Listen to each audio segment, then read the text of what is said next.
Om Vakratunda Mahakaya Surya Koti Samaprabha Nirvignam Kuru Me Deva Sarvakaryeshu Sarvada Saraswati Namastubhyam Varade Kamarupini Vidyarambham Karishyami Siddhir Bhavatu Me Sada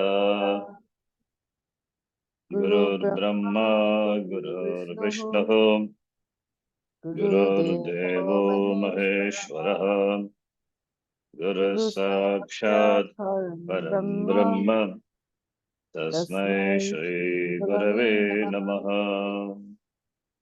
Om Sahana Bhavatu Sahano Bhunaktu Sahaviryam Karavavahai Tejasvidhavadhitama Tamavidvishavahai. Om Shanti Shanti Shanti. Om Shri Paramatmane Namaha. Om Shri Paramatmane Namaha. Atha Tritiyodhyayaha. Atha Tritiyodhyayaha. Shri Bhagavanuvacha. Shri Bhagavanuvacha. Shloka number 24. Annad bhavanti bhutani. Annad bhavanti bhutani. Bhavanti bhutani. Bhavanti bhutani. Parjanyadanna sambhavaha.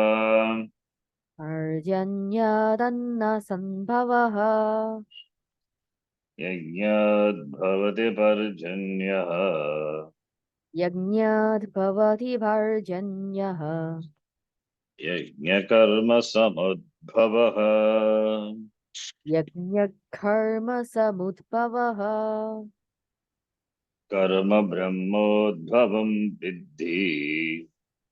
Karma brahmodbhavam viddhi. Brahmakshara samudbhavam.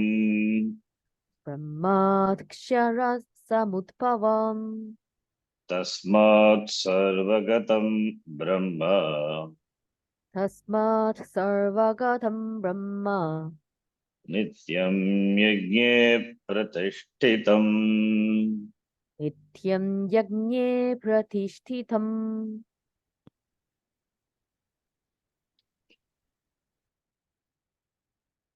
Here, a sample of a model of cosmic cycle is presented through which the importance of contribution is going to be emphasized. Karma Yoga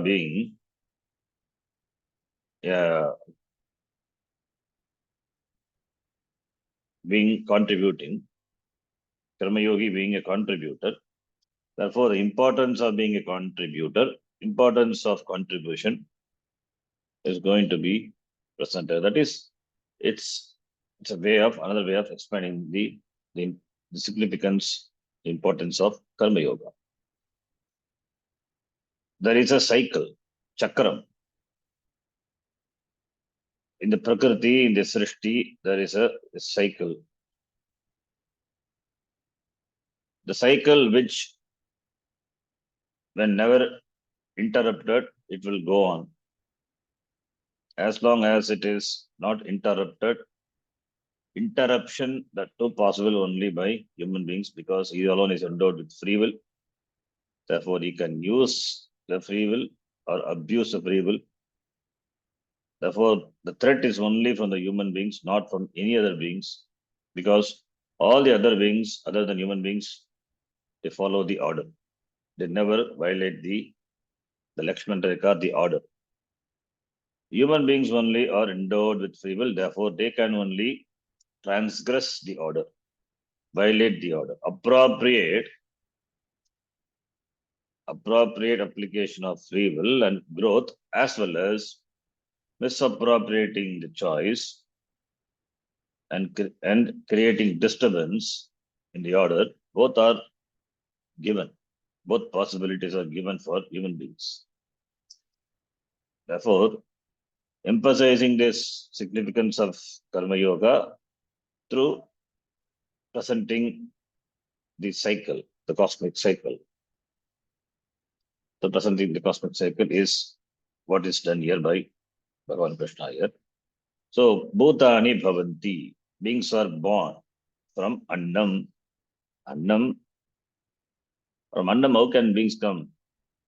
From food, how beings come? Not from the food, from the eaten food. The food which is consumed, food is required for sustenance. The food consumed food alone will convert into the seed, which alone, when transferred into the womb of the female, results in the form of the offspring. So therefore, Annat Bhavanti, the Annam alone manifests in the form of further beings, the offsprings.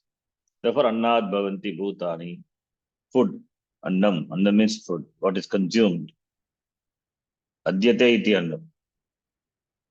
Then that Annam, how does the Annam come? Annam comes from the rain.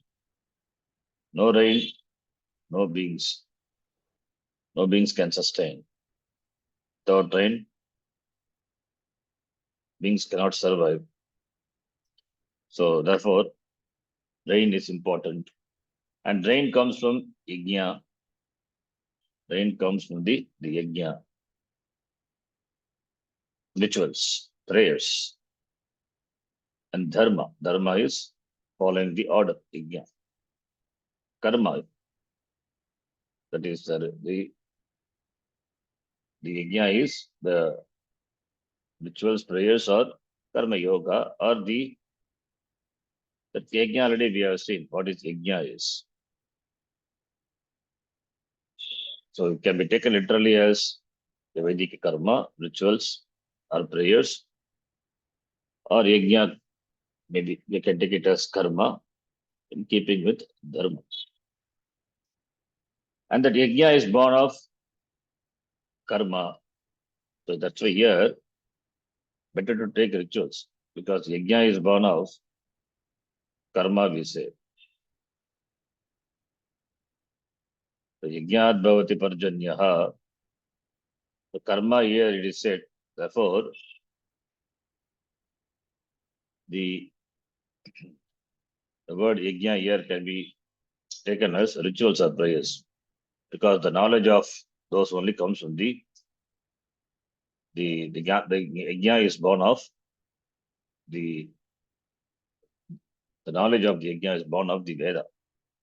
So therefore, yajnat bhavati parjanyaha.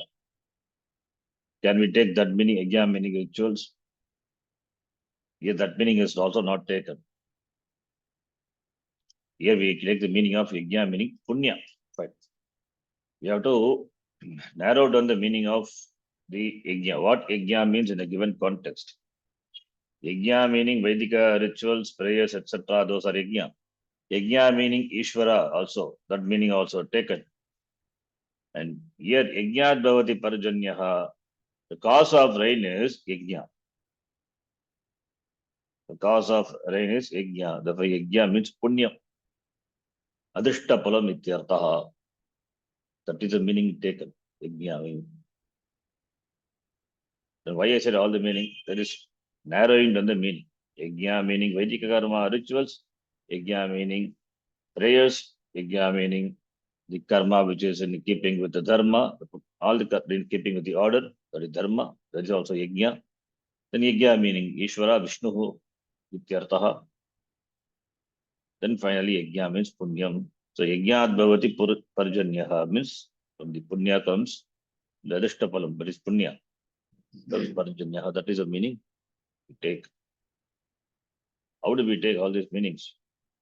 Only from the Bhashya. Then yajna karma samudbhavaha, that yajna that is the form of the karmapala, and karmapala here is punyam. Rain comes, it is because of punya, not because of papa. So, therefore, that punyam, that parjanya, the rain which is born of punyam, and the punyam is born of karma. Punyam is born of karma. So here the karma we can take the karma to be Vaidika karma, or we can take karma to be the actions which are done in keeping with the order. That is the karma which are in alignment with the order, not disrupting the order, in harmony with the order. That meaning we can take karma. So therefore Vaidika karma or Lokika karma, any karma. Vaidika karma produces punya, and Lokika karma also produces punyam and papa, both. Vaidika karma, if it is done for a specific thing, it produces a result. Either it may produce a result if it is done properly. If it is not done, then it may give a counter result also. Vaidika karma. So Vaidika karma mainly it produces punyam, therefore punyam. Laukika karma also produces result. Vaidika karma also produces, being karma produces palam, karma palam. Laukika karma also being karma produces karma palam. So being karma, therefore karma palam is there. And karma palam in the form of punya, that punya karma palam, that alone is a cause for parjanya, the rain. Therefore, yajna, that is the punyam, is born of karma. Punya is karma pala. Karma palam is born of karma. So rain is the result of karma palam. So that is what the meaning is. Yajna meaning punya. Punya is karma palam, and karma palam because of karma. Karma produces karma palam. And the karma palam, if it is punya, that alone comes down in the form of the rain. And that alone nourishes all the beings. That alone produces annam, nourishes all the beings. And further multiplying the beings. And further the beings multiply. Bhutanat. Bhutani bhavanti. Then this karma, how it is born, the knowledge of the rituals or the knowledge of to be done karma. It's all born of Brahma only, Veda. So karma brahmot bhavam iti. And the Brahma, the meaning Veda, Brahma Akshara Samudbhavam, that Brahma is born of Akshara, Akshara Brahma. Brahma meaning Veda. It is Aparam Brahma, born of Akshara Brahma. That is Param Brahma, that is Ishvara. But Ishvara only this Veda as the. Now, Tasmat Sarvagatam Brahma, therefore, it is Brahma, that is the Veda alone. The Veda alone is Sarvagatam. Why it is Sarvagatam, Veda alone Sarvagatam? That's what we saw in the last class.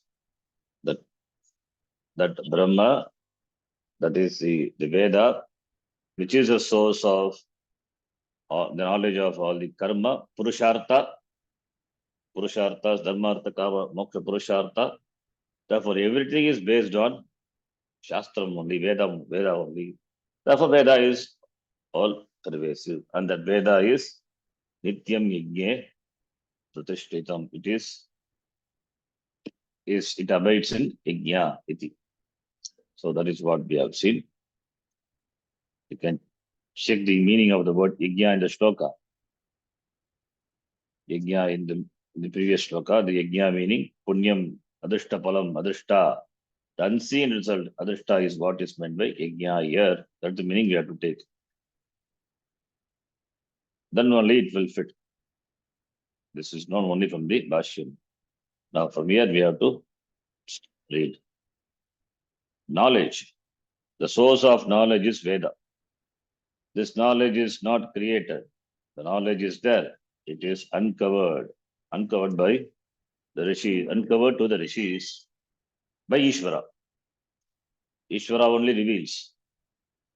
Veda is not, knowledge is not created. Veda is not created. It is there. It is uncovered, it is revealed to the rishis by the Lord himself. The Veda is said to be revealed by Ishvara. Veda is what is called Brahma in this shloka. Karma Brahmodvam Vidhi, revealed by Ishvara. Because knowledge cannot be created, knowledge always is, but it is covered by ajnanam, ignorance. If knowledge were created, the place of creation could be only of, could be one of ignorance or no ignorance. If knowledge is created on ignorance, does the ignorance remain? Can knowledge be created on a foundation of ignorance, or in the wake of knowledge, does ignorance go? All these questions will come. The knowledge were never created. In fact, what we call the new knowledge is the knowledge already existing knowledge. Knowledge is that is uncovered. That is what is called learning. Learning is not really gaining something new. It is removing the ajnanam. Removing ignorance is what is called learning. So knowledge, any new knowledge is not created. Already existing knowledge is revealed. So knowledge, therefore, knowledge always is. Because it is covered by ajnanam, therefore it is removed. Therefore only one has to strive to remove it. Strive to remove the ajnana. But we say learning. Learning is not really learning. It is uncovering, discovering. Already there. Discover. And what is the knowledge that is created? If you discover something, is it something that is already there, or do you create something and then discover it? Really, discover is not that you find something new. It is there, therefore you discover. If it is not there, then there is no discovery. Invention is different. Invention also, there also, you intelligently, being endowed with intelligence, buddhi, you intelligently put together the existing things. They follow certain order. You understand the order. You don't create any order. Order is there. What you do that you put the things, assemble the things intelligently. That is what invention. Car is an invention. Mobile is an invention. It is not discovery.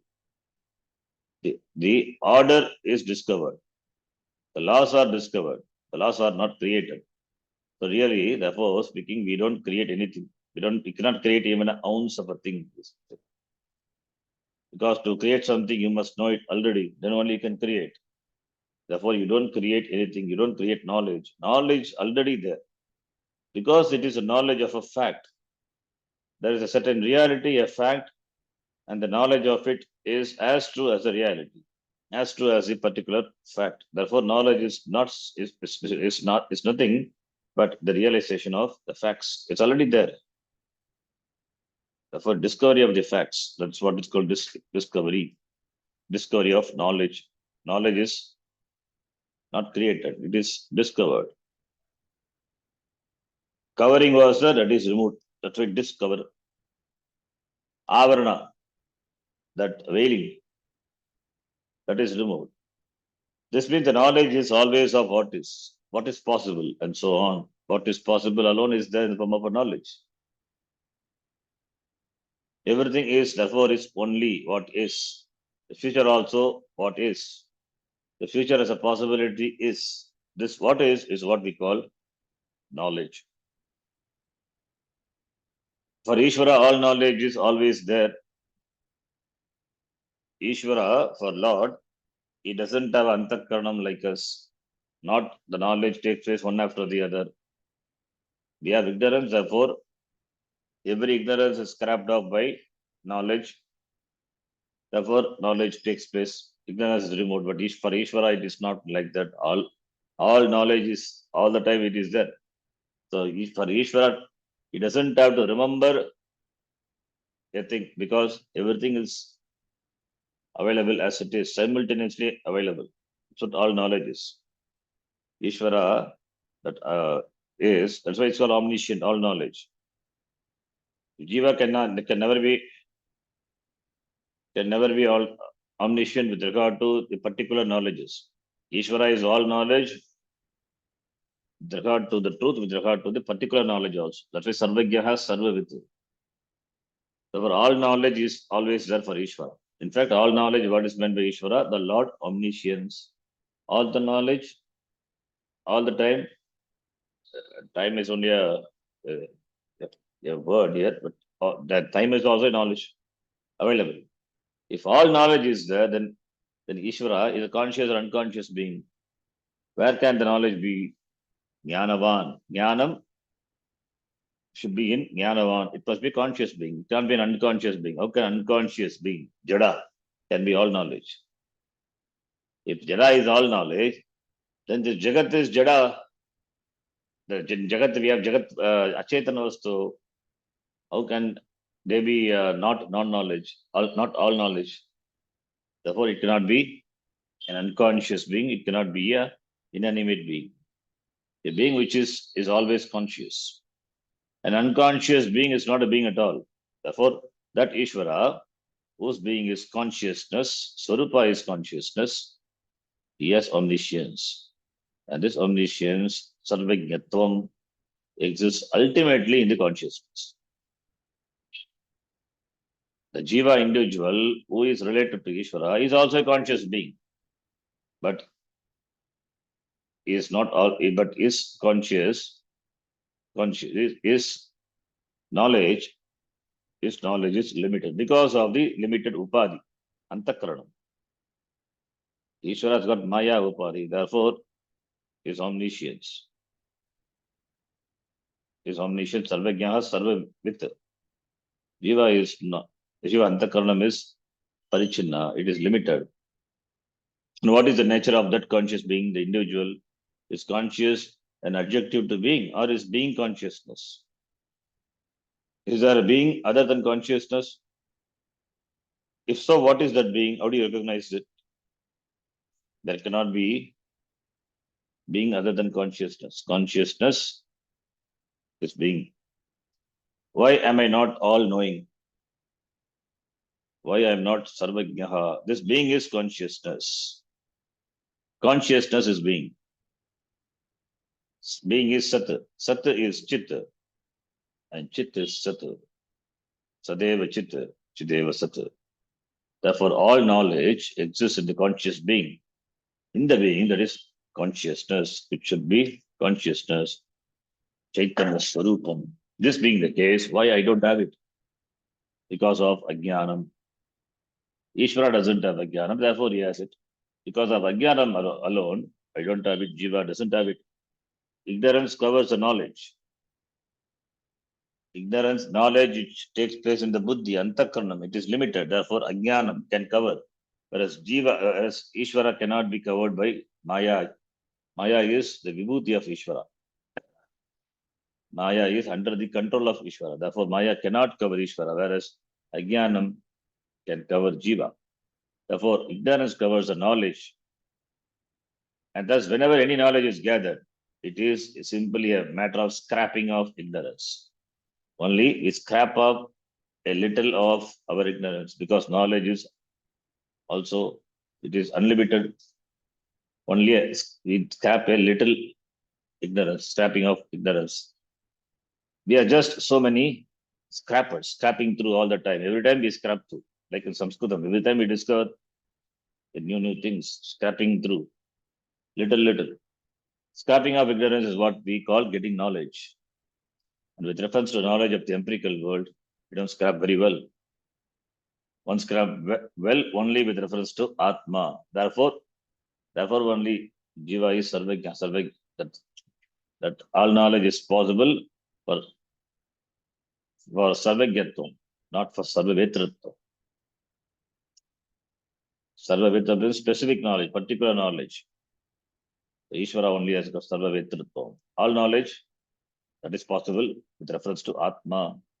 Atma being the Swarupa, therefore one can scrap well, one can know well, one can completely remove ignorance. Jiva can be free from ignorance only with regard to Atma, not with regard to Anatma Vishaya. With regard to Anatma Vishaya, he will be, even Ajnani will be, even Jnani will also be Ajnani with regard to Anatma Vishaya.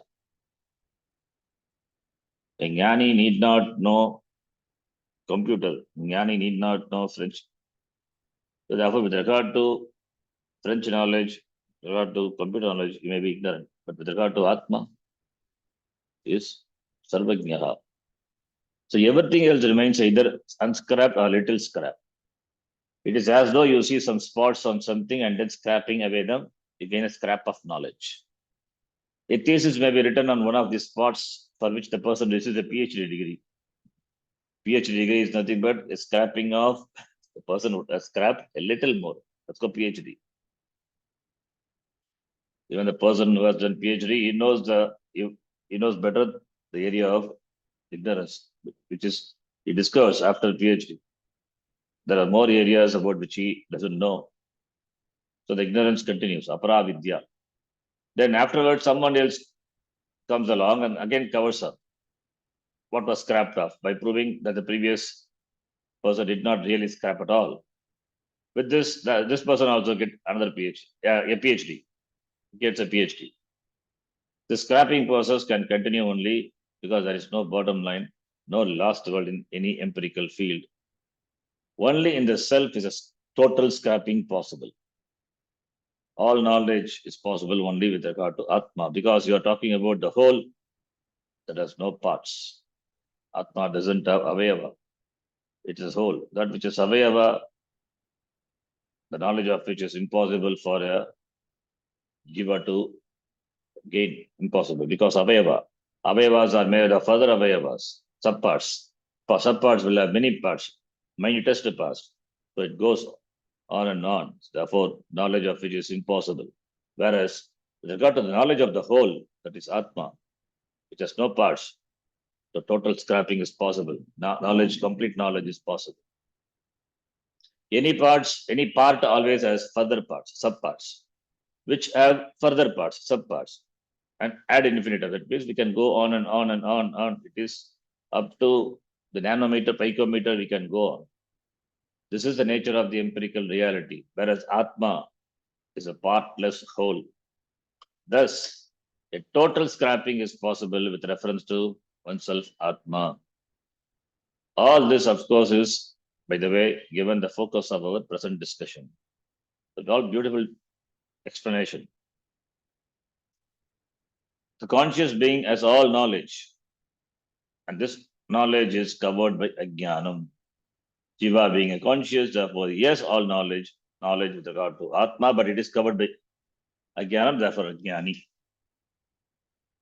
Not he gains something new. This knowledge is all knowledge is a whole, therefore, it is available, it is there, but covered by ajnanam. Because of this ajnanam, people are samsaris, limited beings given to various problems. Nevertheless, knowledge is always there. It is always there. It was never created. Even for ajnani, it is never created. It is there. It is to be discovered. Because it is one whole and it is also included in that. Therefore, it is always there. Being is consciousness. The consciousness is whole. Therefore, that being himself, therefore, it has to be discovered. Because of this, the problem of samsara, he doesn't discover, overpowered by ajnanam, thinking to be samsaris, suffer in samsara helplessly, not knowing the true nature of himself. Therefore, knowledge is always there. It was never created. Ignorance also is not created. All that is created is error. Ignorance is not created. Ignorance is that is what is created is error, an opinion, a belief, unreasonable statements, a speculative form of knowledge, and so on. It's only a notion. Ignorance is a notion. Therefore, only it can be removed. If it is something created, if it is real, then it cannot go. For example, sitting in an easy chair, one can continue to write about God. Error, of course, is not created deliberately, but it is born of a given intellect with all its limitations, whereas knowledge is never born, never created. Thus, the Veda is a body of knowledge that is not attributed to a given author. Therefore, it is not a book, it is a knowledge Therefore, being knowledge, who could be the author? Bhagavan only. There is no founder. It is not historical. Therefore, we accept it as revealed. There is a Veda as history argument propounded by some, but according to the tradition, it is not valid because for something to have its basis in history, it has to have been born of a certain intellect.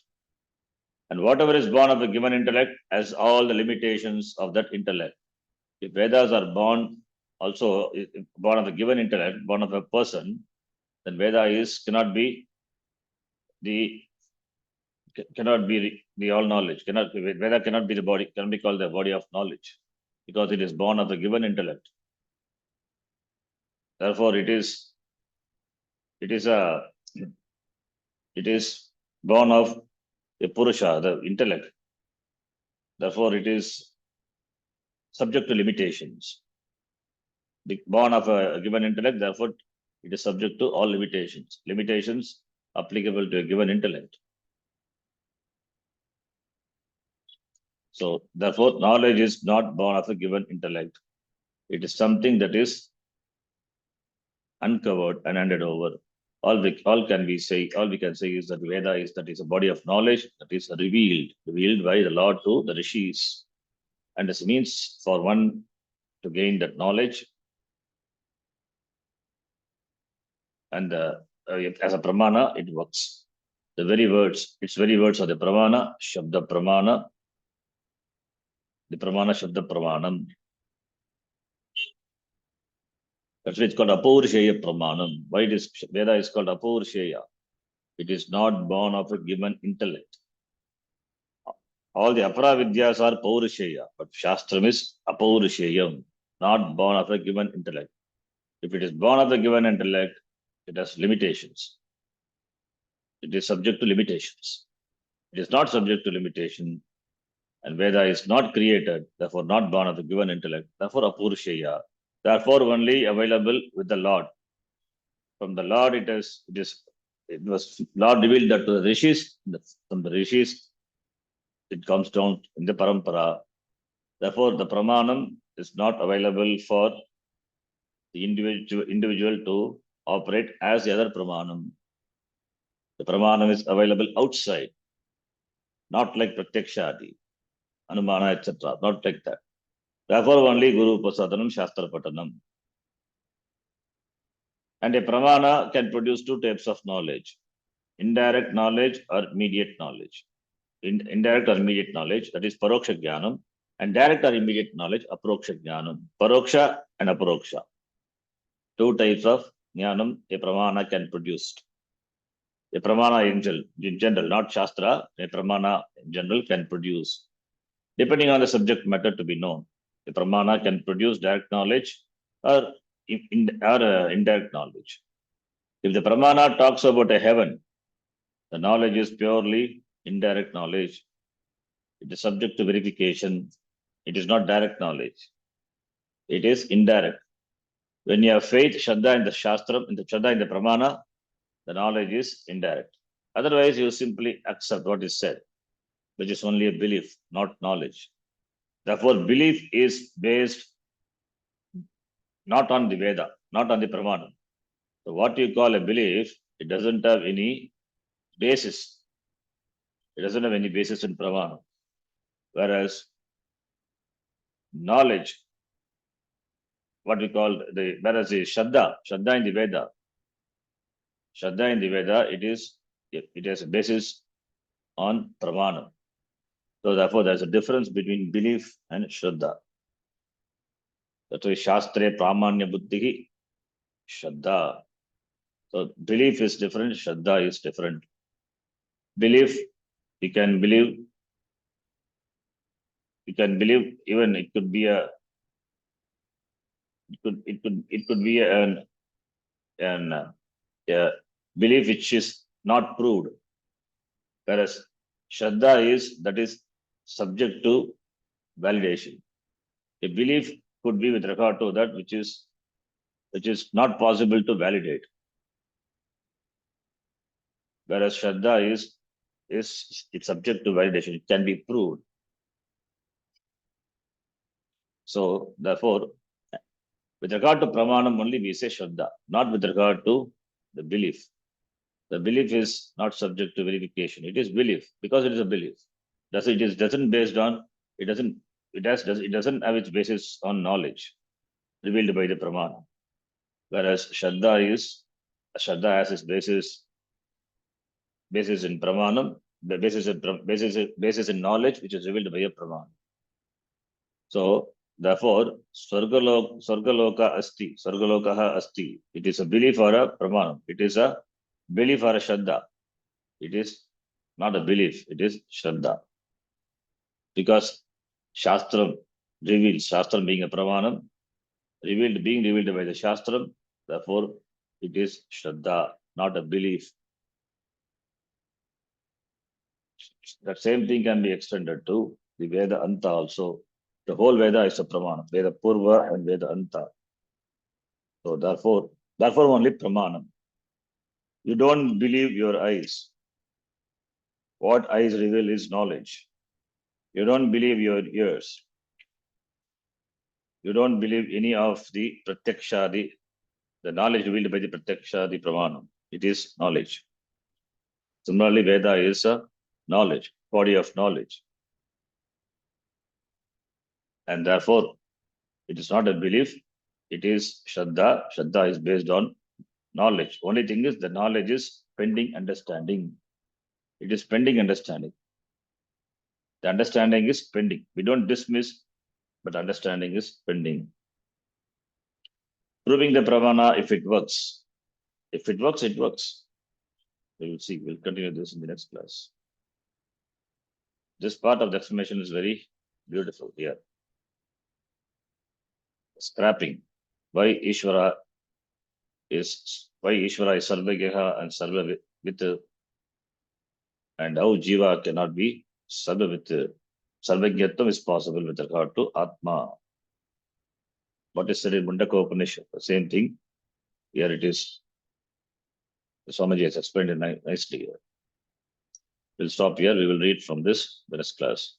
Om Purnamadav Purnamidam Purnat Purnamudachyate Purnasya Purnamadaya Purnameva Vashishyate Om Shanti Shanti Shanti Harihi Om Shri Gurubhyo Namaha Harihi Om Dhanyavadaha